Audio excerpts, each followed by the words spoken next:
بەڵێ بینەرانی عزیز سڵاوتان لێبێ من یادگار فایقم ئەم شەو بە شێوەیەکی ڕاستەوخۆ لە سلێمانیەوە لەگەڵتانە بم بۆ باسی ڕۆژی ئەم شۆمان دوو میوانی هەیە، یەک لە سلێمانی یەک لە هەولێر. میوانەکەی سلێمانیم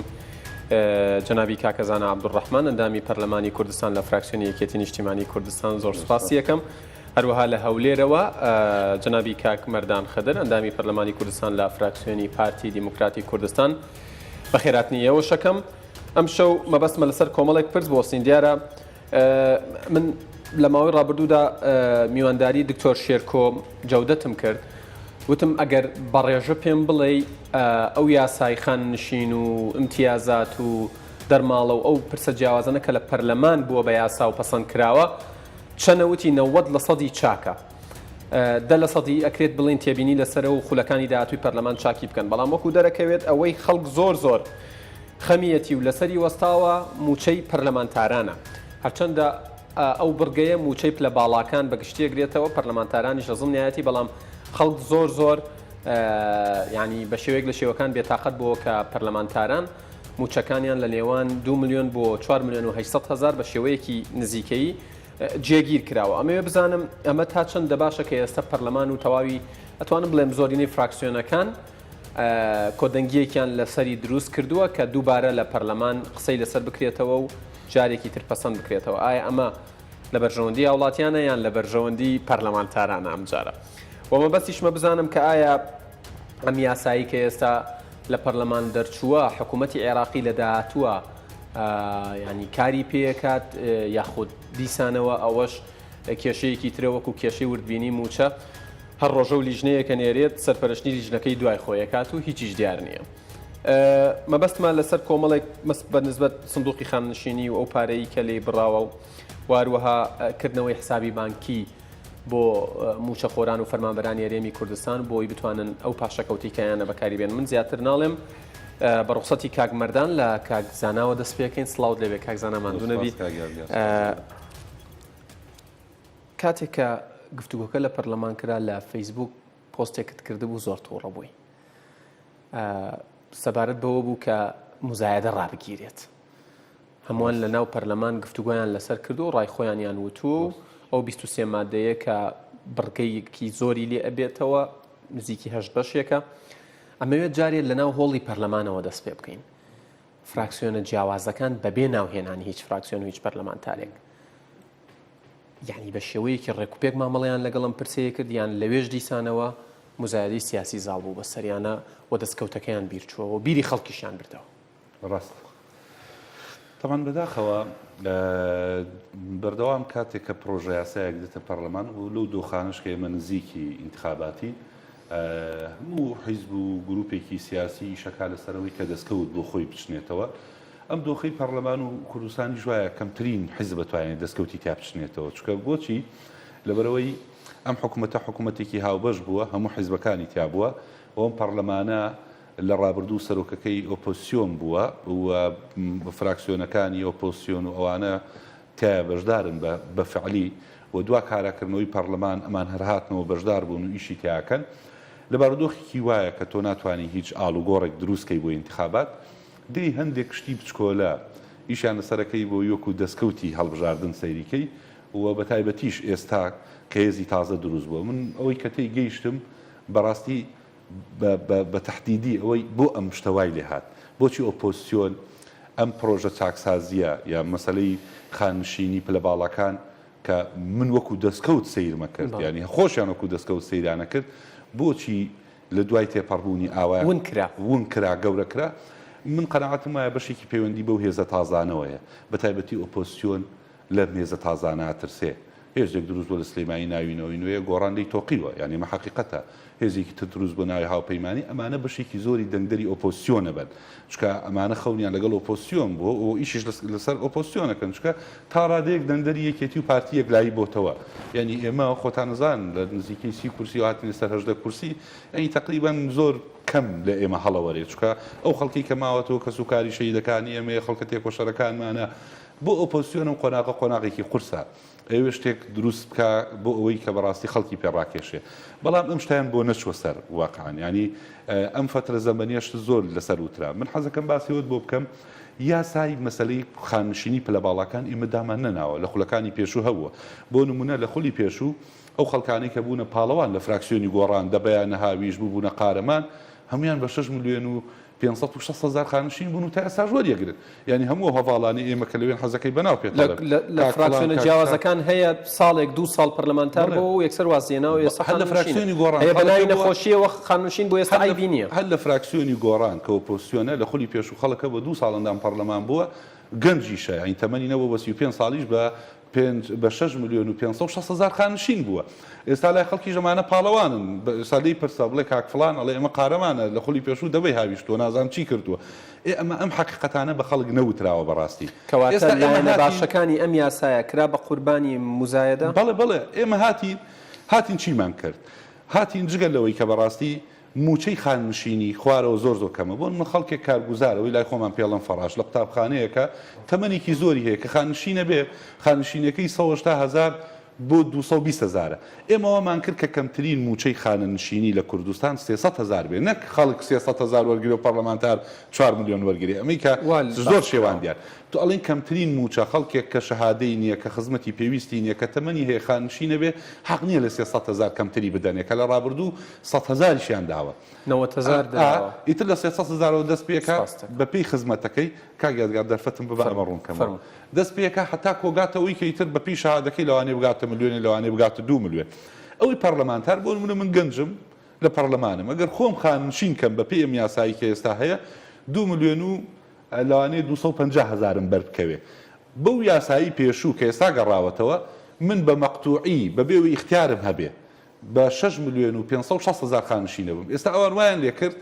ئێستا خۆ تا ڕادێک دەستکەوتە بۆ گەنجەکان ئێستا ئەو یاساکان گەڕانوتەوە ئەگەر بەیانی من خانشین بووم 6 ملیۆن و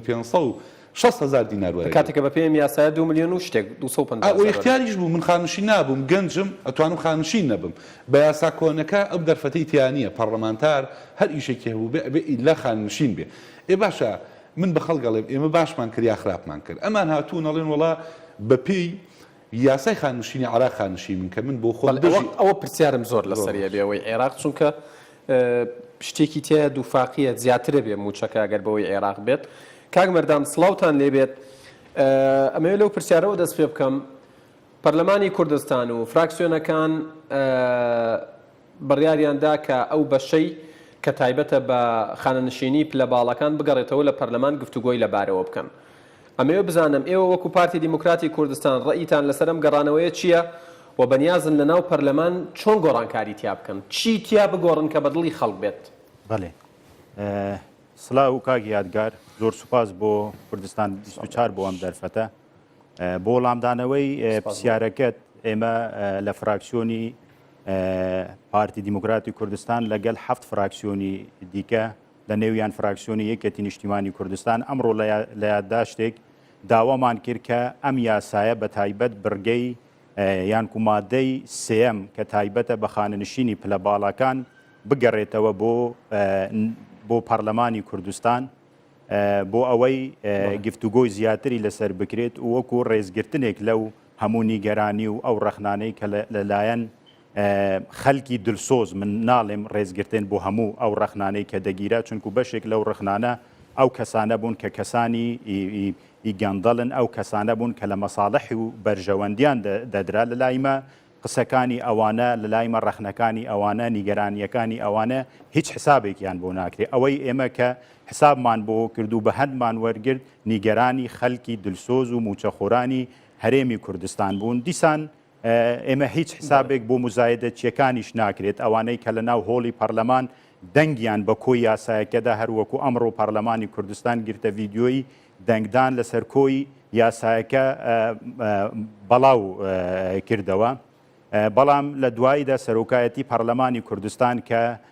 بە پێی یاسای دابەشکردنی دەسەڵاتەکانی سەرۆکی هەرێمی کوردستان بەسەر دامەزراوە فەرمیەکانی هەرێمی کوردستان دەسەڵاتی دەرچواندنی یاسا ئێستا دەسەڵاتی سەرۆکایەتی پەرلەمانی کوردستانە کۆی یاسایەکەیان گەڕاندەوە بۆ پەرلەمانی کوردستان ئەوانیش مبەڕیان ئەوە بوو کە بە تەنیا گلەیی و ڕەخنەکان لەسەر یەک مادەنیە بەڵکو چەندین مادە و بڕگەی ئەم یاسایە گلەیی و ڕەخنە و نیگەرانی لێ کەوتوتەوە. ئێستا کاک مەردان ئێوە وەکو پارتی یەکێتی نیشتیمانی کوردستان حوتەش فراکسیۆنی دیکە بزوتنەوەی گۆڕان هەموو ئێستا کۆدەنگی و چۆن بڵێ هاودەنگیەکتان لەسەر ئەوە دروست کردووە کە پێکەوە ئەو بەشەی یاساکە بگەڕێنەوە ئەو بەرگەی یاساکە بگەڕێنەوە پەرلەمان و لەناو پەرلەمان دەنگدانی دیکەی لەسەر بکرێت و گفتوگۆی زیاتری لەبارەوە بکرێت و تێبینی هاوڵاتیانی خەمخۆر و بەشمەینەتیش لەبەر چاو بگیرێت. بەڵێ خۆی بەپێی یاساکە هەر یاسایە کە لەلایەن سەرۆکایەتی پەرلەمان کە پێشان دەسەڵاتی سەرۆکی هەرێم بوو کە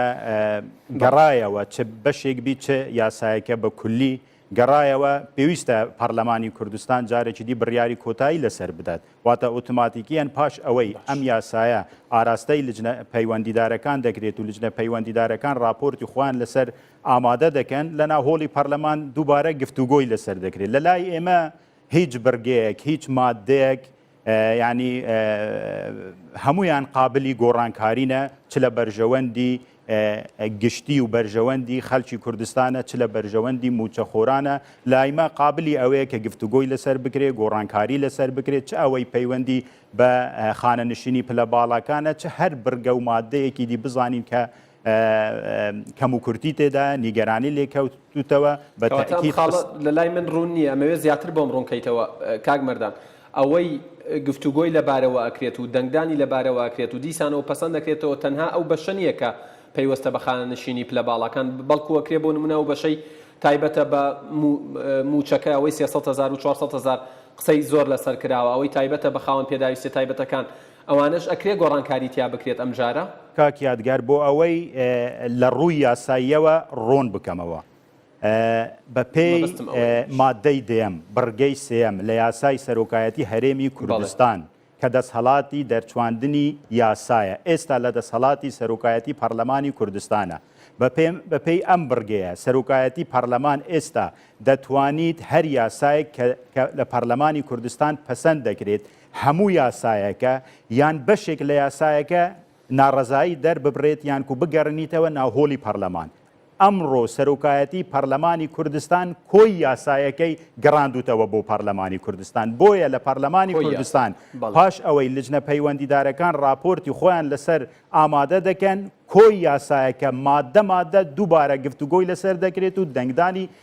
لەسەر دەکرێت بۆیە ئێستا هەموو مادە و بڕگەکانی یاسا قابلی ئەوەنە کە گۆڕانکاری تێدا بکرێت بەڵام ئەوەی کە اتفاقی لەسەرە کە هەمومان متفقین لەسەر کە هەمومان تقریبا هاوڕاین ئەوەیە کە بە تایبەت ئەوەی پەیوەندی بە خانەنشینی پلە باڵەکانە گفتوگۆی زیاتری لەسەر بکرێن و بە شێوەیەک ڕێک بخەین و لە بەرژەوەندی خەلکی کوردستان و لە بەرژەوەندی موچە خۆران زۆر بە کورتی پێم بڵێ بە نسبەت موچەی پەرلەمانتارانەوە ئێوە بەنیازن ئەم جارە ینی ژمارەیەکتان لە خەیاڵە وەکو فراکسیۆنی پارتی چونکە ئەو ژمارەی باسەکرا ئەوتراد وەکو کاکزاناش لە سەرەتای بەرنامەکە ئاماژەی پێدا ئەڵێ دوتویانە 300,000 بۆ خەڵکی یاسایی و 4 ملیۆن بۆ پەرلەمانتار مەبەستم ئەوەیە ئەو پارەیە چۆن دەستکاری ئەکرێت بەڵێ کاک یادگار ئەوەی وەکو کاکزاناش باسی کرد کە شێوێنرا و بە هەڵا بەڵاو کراوە لە ناو خەڵک بە تایبەت لە ناو خانەنشینان کە پەرلەمانی کوردستان هاتووە موچەی خانەنشینانی و زۆر جار باسی پێشمەرگە دەکرا کردوتە 300,000 دینار و موچەی خۆیان کردویانە بە 4 ملیۆن دینار ئەمە هەڵە تێگەیشتنێک بوو حقیقەتەکە چۆن بوو حقیقەتەکە پێشان کەمترین موچەی خانەنشینی 180 بوو و کەمتر بوو لە 180,000 دینار بەرزترین خانەنشینی کەی پلە باڵەکان و بە تایبەتی پەرلەمانتاران و وەزیرە بەڕێزەکان بوو زیاتر لە 6 ملیۆن دینار ئێستا ئێمە هاتوون چمان کردووە هاتوومانە کەمترین موچەی خانەنشینی 300,000 دینارە واتە ئەوانەی لەسەرەوەی 300,000 دینار هیچ دەستکاری ناکرێت کەم نەکرایتەوە بە تایبەتی پێشمەرگە قارەمانەکان پەرلەمانتاران ئەگە سیرکەی معدەلی تقریبا 3 ملیۆن دینارە واتە لە 2 ملیۆن دینار دەست پێ دەکە هەتا 4 ملیۆن دینار بۆیە ئێمە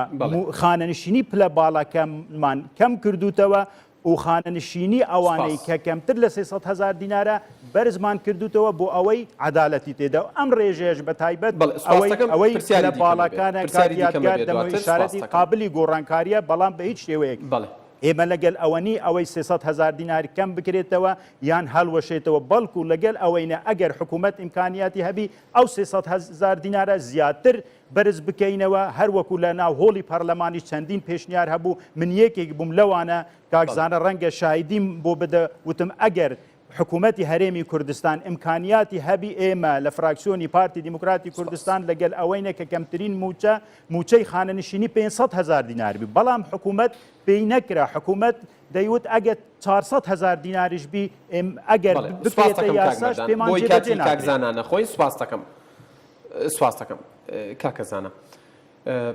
بەپێی ئەو یاسایی لە 2014 بەنسبەت خانشینانی عێراقەوە کە موحەدە دەرچووە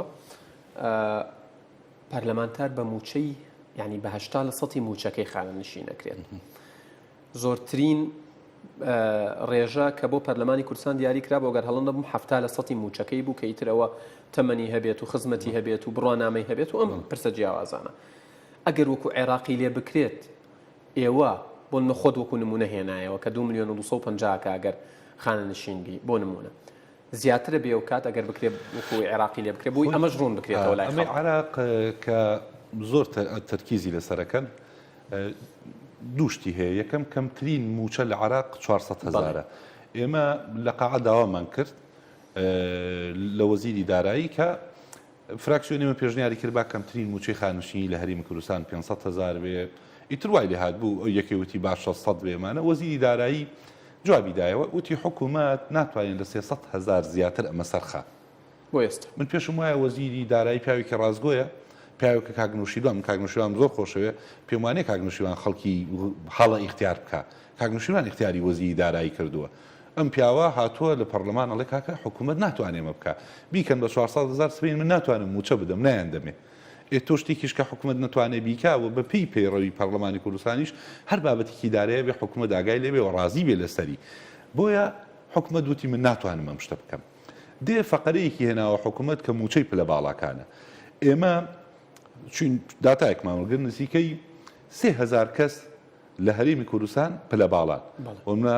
تقریبا 544 بە زیاترە چکە چا خۆلی پەرلەمان خۆل هەبوو 20 پەرلەمانتاری استقالی کرد و 20 تر هاتۆتە جێگەی تقریبا 570 پەرلەمانتار و حسابی کە ئەم هەموو وەزیر و جێگر وەزیر و ڕاوێژکاروانە نزیکەی ئەوانەی بە نایاسایی کراون بە وەزیر ناجگەل لە نایاسایی ئەوە هەڵوەشایەوە نایاسایی هەر ئەوانەی بە یاسایی چەند ڕاوێژکار و جێگر نزیکەی 3,000 پلەی تایبەت هەیە ئەم 3,000 پلە تایبەتە تەمەنیان لەسەر 50 ساڵە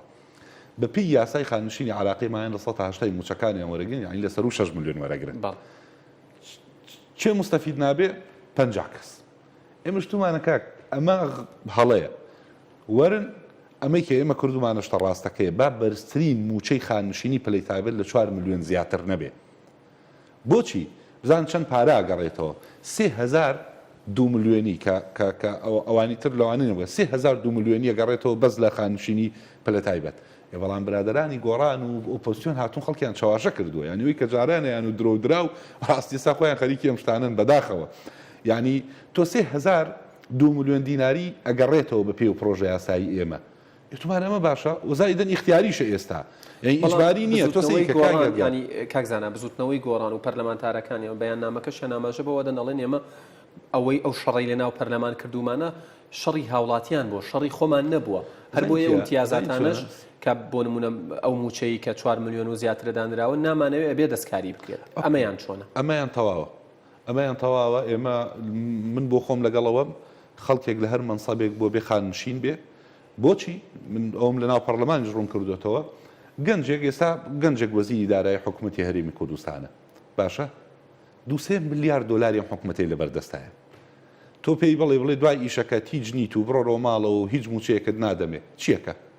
تەوا نیوەی ئەو پارێکەی باتەوە بە جیفانی خۆی بۆی پێی بژی ئەمە لە دنیا شتیوانی خەڵکێک کە مەکانەتێکی بوو دوایی تۆ بڕۆی تۆ هیچ نیتوانە بەتایبەت لە حکوومەت دەم شتە زۆر خەتەرە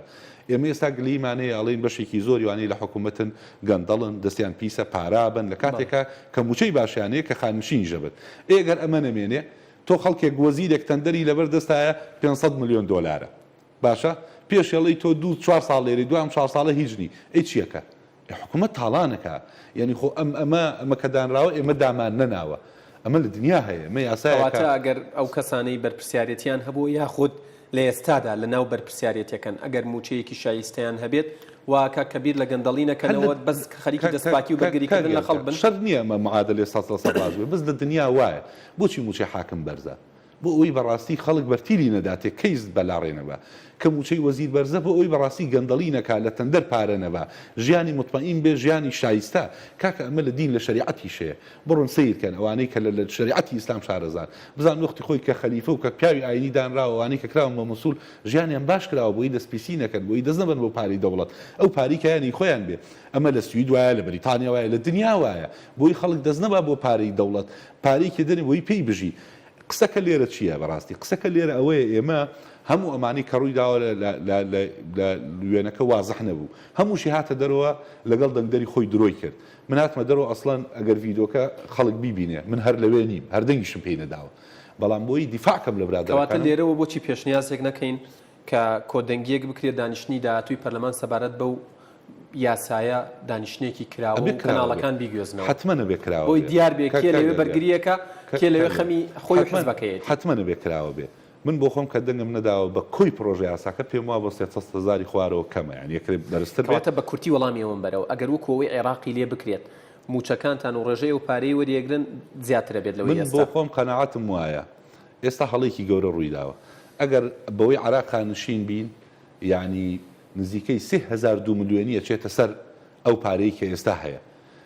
کە کارەساتێکی ترەیە ئێستا یاساکە پەسەند نەکراوە گەڕاوەتەوە کە گەڕاوەتەوە من بۆ خۆم قەناعەتم وایە یاسایە جارێکی تر تێناپەڕێ لە پەرلەمان گفتوگۆکان ناگەنە نەتیجە کە ناگاتە نەتیجە ئێستا ئێمە ناچاکەنیەتێک هەیە بۆ پەخستنی بۆ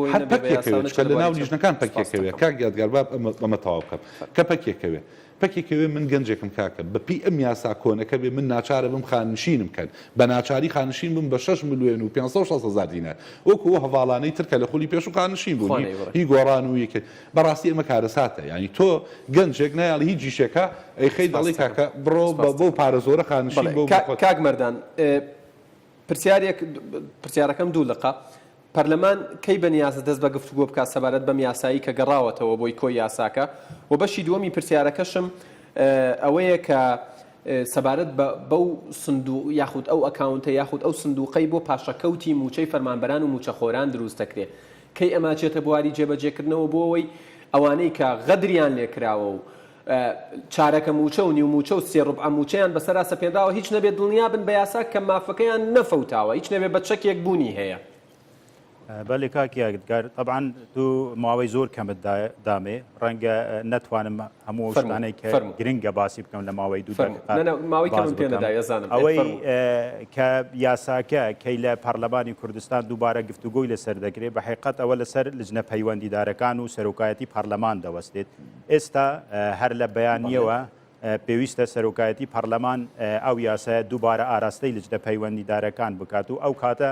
ماوە لە بەردەستی لجنە پەیوەندیدارەکانە تەمەنا دەکەم بە زووترین کات راپۆرتی خۆیان لەسەر ئامادە بکەن و دوایی لە نزیکترین دانیشتن سەرۆکایەتی پەرلەمان داخلی بەرنامەی کار بە بەڵام گرفتەکە چیە گرفت ئەوەیە ئەم وەرزی یاسادانانە ئەم خولی یاسادانانە لە 6 مانگ تەواو دەبێ واتە ئەگەر بمانەوێت ئەو یاسایە لە ماوەیەکی زوو تەواو بێ پێویستمان بەوەیە کە خولی یاسادانان درێژ بکەینەوە کە بەپێی پەیرەوی ناوخۆی پەرلەمانی کوردستان دەتوانین بۆ ماوەی 1 مانگ و بۆ هەندێ بابەتی محەدەد دیاریکرا و خولەکە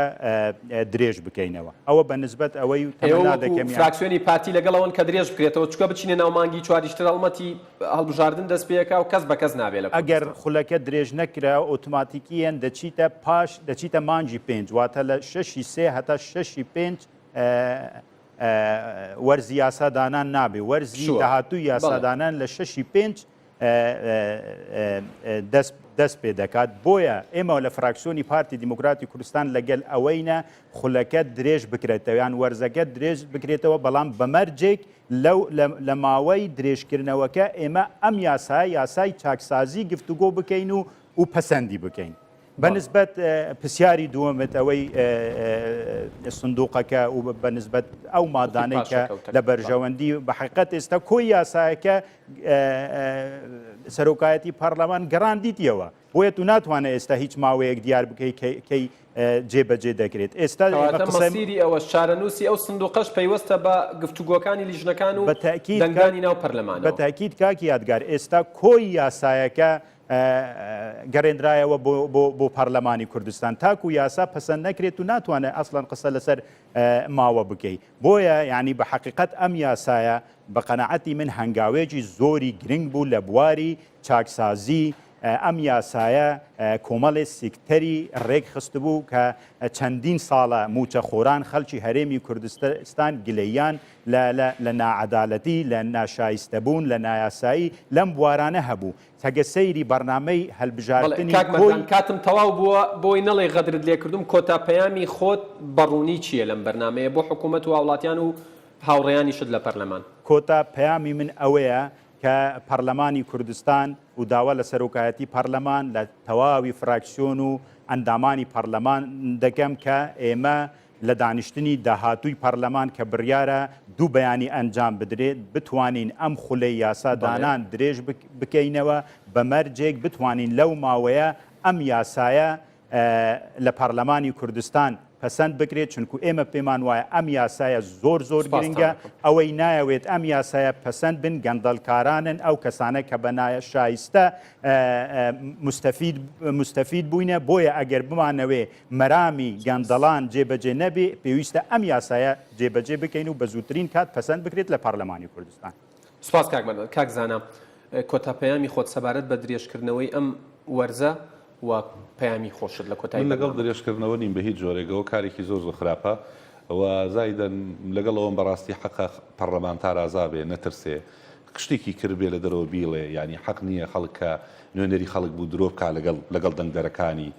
حەق نییە لەبەرەوەی تۆ حیزبەکە دوو دەنگ زیاتر بێنێ بێ لەگەڵ ویژدانی خۆ لەگەڵ و سوێندی خواردوتە درۆ بکەی ئێمە بینیمان بەداخەوە ینی خۆزگە و ڤیددیۆی بڵاو نابەوە بەشێک لەوانە کۆنگری سەحەفیان کردوتیان ئێمە دەنگمان نەدا و لە ڤیددیۆکە هەمویانی تیا بوون تاکە پەرلەمانتار من بووم کەوتم دەنگمدا و ئەسڵ من هەر لەوێژ نەبووم بەڵام من بۆ خۆم مەبدەئیەن کە باوەڕم بە شتێک بوو بە ئازایەنە دیفاعی لێکەم بە ئازایەنە دیفاعی لێکەم باوەڕم بەوە هەیە خەڵکە نوێنەری خەڵکەکەی بوو نابێ فەیسبوک و هەندێک ژنێ و فرۆشی ناو فەیسبوک بیترسێنێ و بێ من بۆ خۆم حەزەکەم بەیانی ئێستان تا ئێوارە لەسەر ڕاستی لەسەر حقیقەت خەڵک لە فەیسبوک ژنێوم پێ بدا نابێت لەم شتانە پاش کەش بینەوە بەڕاستی چکە هەندێک خەڵکی کە بازرگانیەکەن بەشێک لەمانەندام پەرلەمانن بە پارەی ئەم کۆمپانیای نەوت و ئەم شێخ و ئەم کاک فڵان و ئەم کاک فیسار هاتوون پەیجیان دروست کردو و خەریکی ژنێودانن هەڵماڵی ئەوانەی لەگەڵ ئاواتیان ڕاستگۆن بۆ ئەوەی بەڕاستی ڕامانگرن ئینسان کە لەگەڵ حقیقەت بوو نابێ بوەستێ کۆتایی بە هەموم شتانە دێ و کۆتایی بە درۆی هەندێک خەڵکیش دێ نەتیجەکە بۆ خەڵک ڕوو نەبێتەوە زۆر سپاس بۆەوە عەبدوڕەحمان پەرلەمانتاری کوردستان لە فراکسیۆنی یەکێتی نیشتیمانی کوردستان زۆر سپاس. کاک مەردان خدر پەرلەمانتاری کوردستان لە فراکسیۆنی پارتی دیموکراتی کوردستان کە لە هەولێرەوە بە سوپاسەوە لەگەڵمان بوو ئێوەش سپاس و ماندوونەوە. بەڵێ بینەرانی ئەزیز باسی ڕۆژ کۆتایی هات تا باسی ڕۆژێکی دیکە ئێوە و کوردستان لە ئەمانەتی خوادا بن کاتێکی خۆش.